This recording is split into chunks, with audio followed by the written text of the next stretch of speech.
His books have been translated into 8 languages. In 2009, he was named one of the 500 most influential Muslims in the world.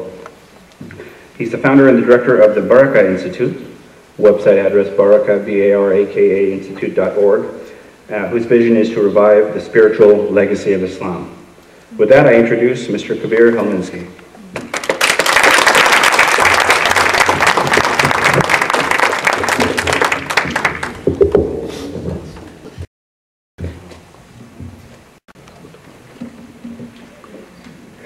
Bismillahirrahmanirrahim. So happy to be here, and happy also to find what a diverse community of friends we have here. I might have been expecting a more exclusively Islamic audience, and I'm prepared to talk with that in mind.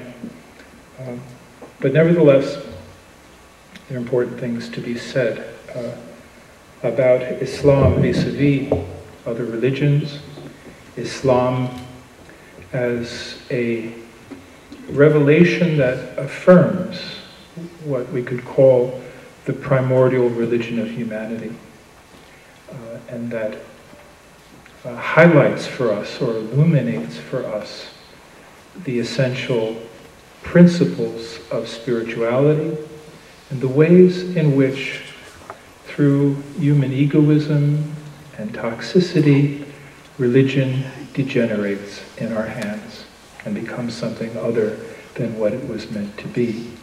In this sense, I believe Islam, here with a small I, Islam as that universal religion has something to teach us all. And as the Quran says in an ayat, a verse that is often misunderstood, with God, the only religion is Islam. Better translated, with God, or in God's eyes, the only religion is the human being's self-surrender to the truth. Now, I certainly don't have the answer to Islamophobia. I hope I can provide at least a few reflections that might be useful to us. And also, my own concern is the need for a clarification of principles among Muslims ourselves. What I would refer to as a good 5 centuries of deferred maintenance, maybe longer, on the house of Islam. I think we're really due for a major house cleaning. And I think that we're really due for a clarification of the principles on which we stand. Because, to be honest with ourselves, not all the problems, not all the negativity directed toward Muslims is completely unmerited. We have, thank you, we have such, for instance, blatant examples of religious tyranny in the name of Islam. We have also, blatant violations of human dignity, human rights, gender rights. As long as there are Muslims who still somehow justify the notion that freedom of conscience is punishable by death in Islam, something needs to be clarified. You know what I'm talking about? The issue of apostasy. As long as we have the kind of blasphemy laws that we have in Pakistan, for which people who speak against can be killed, we need a major clarification of principles. I don't know how we're going to do this, but I just urge that this be recognized and that we undertake this work. Because what I've been hearing so far, and by the way, from wonderful, wonderful talks, both of you, I'm hearing a theme which no one would argue with. Muslims are really nice people. You're really nice people. But what's wrong with your religion, some people might think. You're nice people as long as you don't follow your religion too closely, because if you do, then you would be a fanatic. Then who knows, could we trust you? I think this is an undercurrent in non-Muslim thought. I think it's a very significant undercurrent. Like, you're okay, but you're mostly okay because you don't take your religion too seriously. Now, I believe these questions, the questions about Islam, can be answered on the basis of the Quran as a reference point. I believe we can deal with these questions in a more than adequate way. In fact, I believe we can offer incredible spiritual principles upon you from on high. In other words, all the gifts of this human life, and which you thereupon divide into things haram and things halal. Say, has God given you permission for this?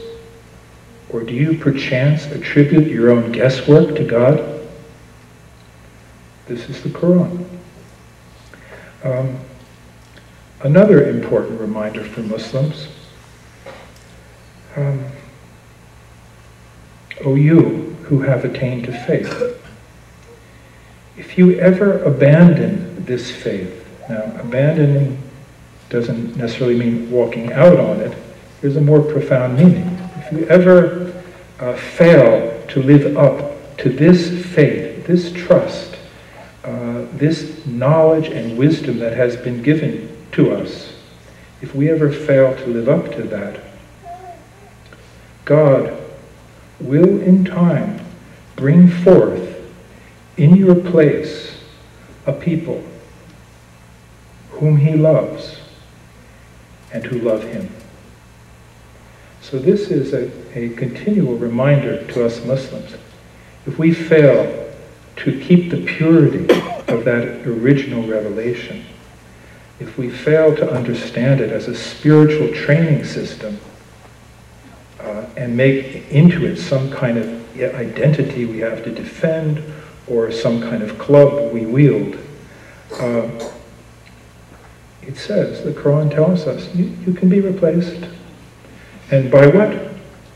You'll be replaced by what? By people whom God loves and who will love God. So that makes love of God the central fact of religion, not just of Islam, of religion. Thank you. And finally, this is the Quran. This is extraordinary material, and I'm delighted to share it with our non-Muslim friends that maybe can shake up some preconceptions or deepen our sense of what is offered here. And here's one that I love. I like this to be a banner that we see in mosques everywhere. When mosques begin to treat women as they must be treated in this culture, sharing the space of prayer. I don't mean men and women side by side, but I mean as in the days of the Prophet Muhammad, perhaps with women on one side of the room and men on the other side of the room, sharing the space of prayer together. Because the Quran says, and the faithful, both men and women, they are awliya for one another. You know this word, awliya? What does it mean? Among other things, it means saints. The awliya are the saints. And friends and supporters. The Quran is telling us, men and women, imagine, you are saints for each other. My sisters are my saints. Your brothers are your saints, and your friends, and your supporters. I like to see this in a big banner, over the next Islamic conference. In other words, I'm all for shaking things up, and forgive me if I'm threatening or offending anyone here, but I really think some changes are overdue, because what we have is something so powerful, so beautiful, so universal, so beyond the cultures that have given it. The best analogy I can give is that You know when a plant gets pot-bound? You have a beautiful plant, but you haven't given it the soil and the space to grow. What happens when religion becomes pot-bound and its roots get all tightened and contracted and gnarled up and the leaves grow brown? You know, this tree, the parable, as the Quran says, the parable of a good word is that of a good tree yielding its fruit and blessings for humanity with its branches held up towards the sky. We have to deal with religion when it becomes pot-bound. So thank you all, and Assalamu alaikum.